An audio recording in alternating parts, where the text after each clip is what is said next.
Hi everyone, in the front of me I've got a VIVO T1 Pro, and let me share with you how to clear the browser on this device. So first of all, we have to open our browser. In my case it will be Google Chrome, but basically no worries. This operation looks kind of similar in all other basically or usually used browsers, so I'm pretty sure that you will be able to figure it out based on this video.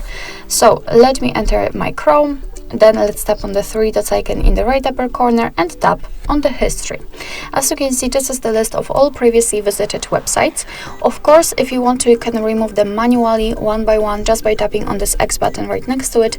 However, if in your case this list is so wide and long, I highly recommend to tap on clear browsing data, because here can do it automatically. In the basics, we've got the browsing history, cookies inside data, and cached images and files. And in advanced, we've got also this part, so the saved passwords, autofill from data, and site settings. If you want to remove something, just make sure that it is marked, so I will mark everything. You can also change the time range from last hour to even all time.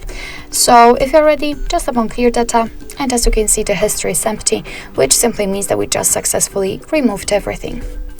Alright, so that will be all. Thank you so much for watching. I hope that this video was helpful, and if it was, please hit the subscribe button and leave the thumbs up.